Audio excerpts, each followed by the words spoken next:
என்றென்றைக்கும் தனியாத அன்பையுடைய இயேசுவின் இனிதான நாமத்தினால் உங்களை வாழ்த்துகிறேன். இந்த நாள் நம்முடைய ஆவிக்குரிய சிந்தனைக்காக மத்தேயு எழுதின சுவிசேஷம் 24 அதிகாரம் 12 வசனத்தை நான் வாசிக்கிறேன்.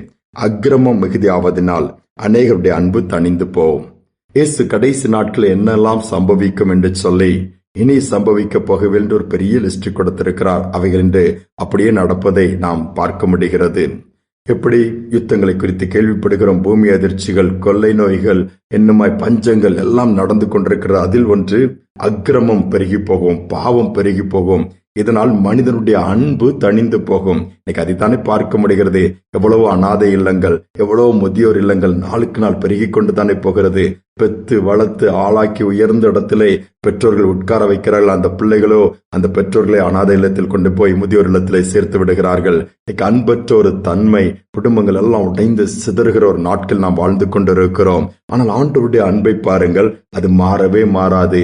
இன்றைக்கும் நம்மை நேசிக்கிறார். எவ்வளவு துரோகம் பண்ணாலும் அவருடைய சமூகத்தில் போய் ஆண்டவரேன்னு சொல்லும்போது என்ன மகனே மகளே என்று தான் சொல்லி கேட்கிறார்.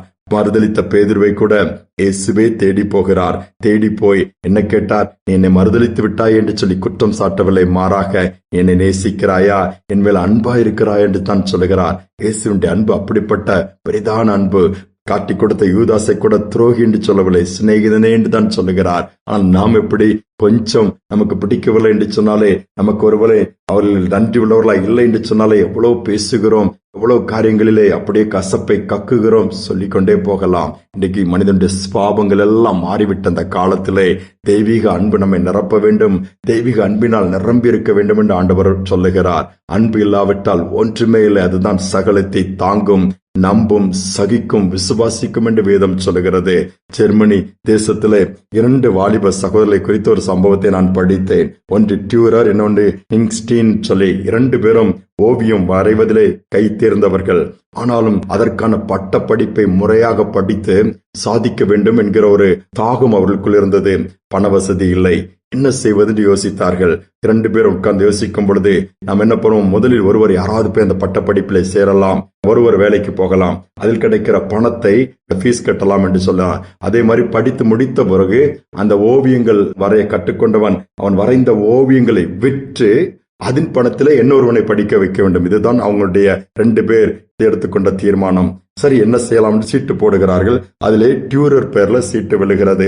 உடனே அவனை அனுப்பி வைக்கிறான் அவனுடைய நண்பன். ஆனால் அந்த நண்பன் என்ன பண்ணுகிறான்? அவனுக்கு வேண்டிய அந்த பண தேவைகளை சந்திக்க சுரங்கத்திலே போய் வேலை செய்கிறான். அவனு பட்ட படிப்பை தொடர்ந்து படிப்பு நன்றாக போகிறது.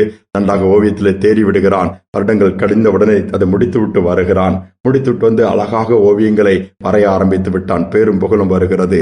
தன்னுடைய நண்பனுக்கு கொடுத்த வாக்கை காப்பாற்ற வேண்டும் என்று சொல்லி நண்பனை பார்க்க வந்து, சரி அடுத்து நீ போய் படிக்கலாம் சொல்லும் பொழுது நண்பனுடைய 2 கரங்களும் அப்படியே அந்த விரல்கள் எல்லாம் நெளிந்து வளைந்து ஓவியம் வரைவதற்கு ஏற்றதாக இல்லாமல் போய்விட்டது. அந்த சுரங்க தொழிலிலே கடினமான வேலை செய்ததினாலே விரல்கள் எல்லாம் டேமேஜ் ஆகி பாலாய் போய்விட்டது.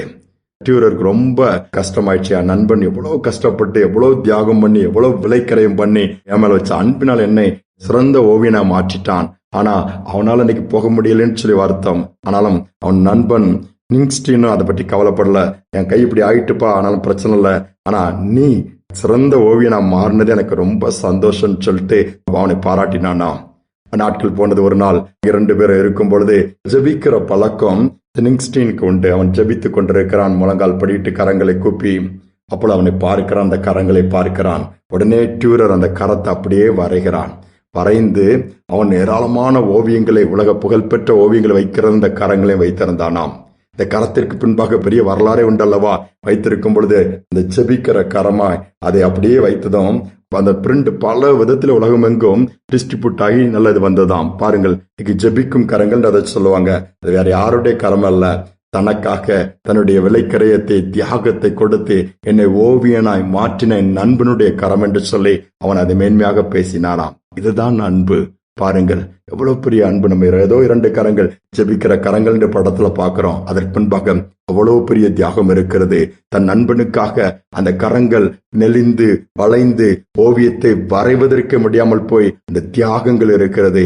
அவன் ஜெபிக்கும் பொழுது அப்படியே எடுத்து போட்ட கரத்தை அவன் அப்படியே வரைந்து அதை எல்லா இடத்திலும் மேன்மையாக சொன்னானாம். இதுதான் உண்மையான அன்பு. நம்முடைய அன்பு எப்படி இருக்கிறது? சற்று சிந்தித்து பார்ப்போம். ஆவியானுடைய ஆளுகைக்கு நம்மை ஒப்புக் கொடுத்து ஆவியானுடைய நிறைவை பெற்றுக்கொள்ளும் போது தேவனுடைய அன்பு நம்மை நிரப்பும் என்று வேதம் சொல்கிறது. இந்த நாட்களில் தேவ அன்பினால் நிரம்பி இருப்போம், நேசிப்போம், ஆண்டவரை பிரியப்படுத்துவோம். அநேகருக்கு ஆசீர்வாதமாய் நிச்சயமாய் மாற்றுவார். ஜெபிப்போம். அன்பின் தகப்பனே, அன்பில்லாத உலகத்தில் தான் வாழ்ந்து கொண்டிருக்கிறோம். அன்புக்காய் ஏங்குகிற எவ்வளவு கூட்டங்களை பார்க்கிறோம். அன்பா பேச மாட்டாங்களா, என்ன விசாரிக்க மாட்டாங்களா, என்னோடு கொஞ்ச நேரத்தை செலவிட மாட்டாங்களான்கிற கூட்டங்கள் ஏராளமப்பா. எல்லாம் இருந்தும் அனாதை போல வாழ்கிற இன்னைக்கு கூட்டங்களும் பெருகி கொண்டிருக்கிற அந்த காலகட்டத்திலே சோர்ந்து போய் அன்புக்காய் ஏங்குகிற பிள்ளைகள் ஒருவர் இந்த செய்தியை கேட்க நேரிடலாம். கைவிடப்பட்டு இருக்கலாம், மாய அன்புல விழுந்து அது பாதியிலே முறிந்து போயிருக்கலாம், ஏமாந்திருக்கலாம், ஏமாற்றப்பட்டிருக்கலாம். இந்த பிள்ளைகளை தட்டி கொடுத்து, நீர் ஜீவனுள்ள தேவன், எங்களுக்காக ஜீவனை கொடுத்தவர், நீ நேசிக்கிறவர் அப்பா, உம்முடைய அன்பு அல்ல அல்ல குறையாதப்பா. அந்த அன்பினால் ஒவ்வொருவரையும் நிரப்பி உற்சாகப்படுத்துவீராக. இந்த நாள் முழுவதும் உம்முடைய அன்பினால் நிரப்பி அந்த அன்பு இன்னும் அநேகரை நிரப்பத்தக்க விதத்தில் எடுத்து பயன்படுத்துவீராக. துதி கனமை ஏற்றுக்கொள்ளும் இயேசுவின் நாமத்தில் வேண்டிக் கொள்கிற நல்ல பிதாவே, ஆமேன் ஆமேன். நாம் அன்பா இருப்போம், இயேசுவை காண்பிப்போம். அன்பு, பூரண அன்பு பயத்தை புறம்பே தள்ளும், சகலத்தின் தாங்கும் சிந்தனையோடு நாளை தொடருவோம். மீண்டும் நாளை தினம் சந்திப்போம்.